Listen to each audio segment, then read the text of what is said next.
When you make it to the top, people always want to know how you got there. And with countless books and blogs on the topic of achieving success, there's plenty of strategies to learn from and make your own as you climb the ranks. I'm Pittman, Director of Sales and Marketing at Fidelity National Title.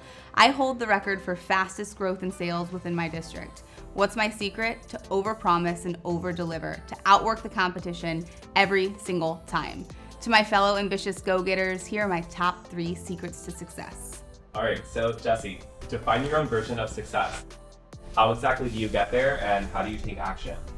No matter what you are setting out to achieve in life, I think that identifying measurable goals and the steps you need to take to reach them is what keeps you propelling forward. So when I first started at Fidelity, I made it my goal to break the record for fastest growth in sales. The moment I achieved that, yes, I was excited, but I think more than just being excited, yes, I felt accomplished, but I was proud, but more so, I was so scared. I was terrified because once I think as salespeople, we hit a goal, we're preset to assume that it will be this defining moment of instant gratification.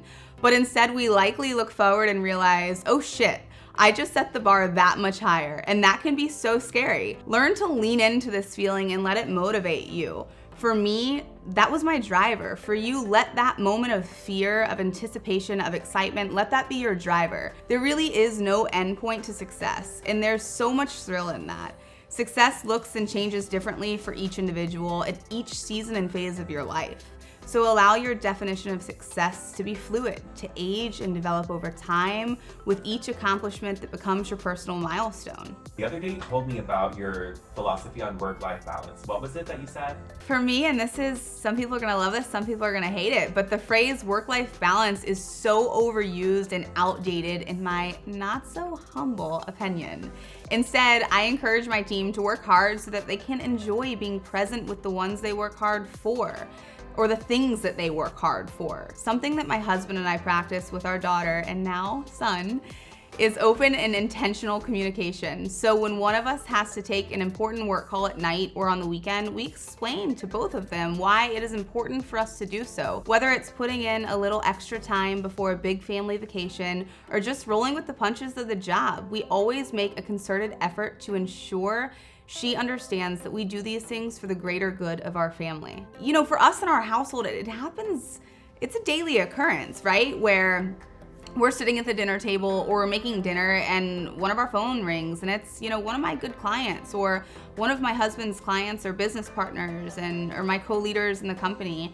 And I know that I've got to step aside and take that call, but Finley, at 6 years old, she truly reaps the benefit from our hard work, right? And we just go out of our way to explain to Finley, like, hey, the cars that we drive, where we live, the vacations that we take, those are all afforded to us by the hard work that we do as your parents. And, we have jokes and my phone rings and Finley will look at me like, is this important? Is it not? And when I hang up, I just explain to her what the call was about and why it matters to my day-to-day life and how that impacts our family.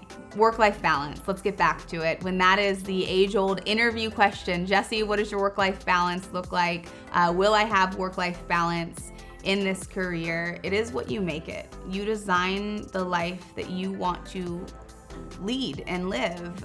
So work-life balance, instead of that just being the age-old phrase, define it, do it. You showcase to us what that looks like for you.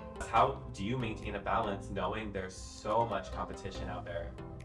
Competition is a great thing. For me, I don't obsess over competition. I embrace it.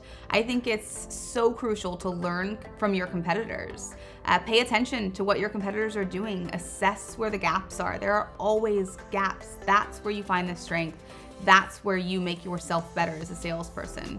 Please remember, don't be a copycat. It's never a good look. Instead, focus on the specific activity itself and how you can aim higher. I'll give you guys an example.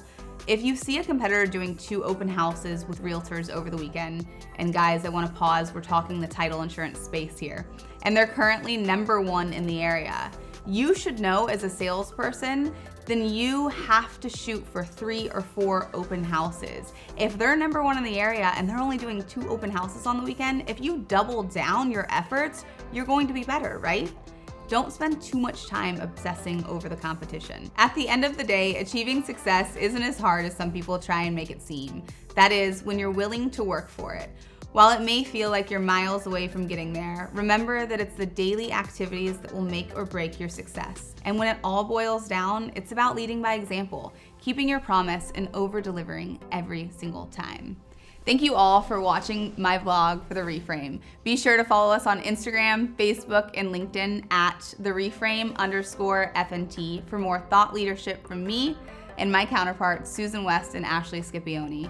If you want to work with us, reach out to me, Jessie Pittman, at jessie.pittman@fnf.com. And as always, a skill can be taught, your inner drive cannot.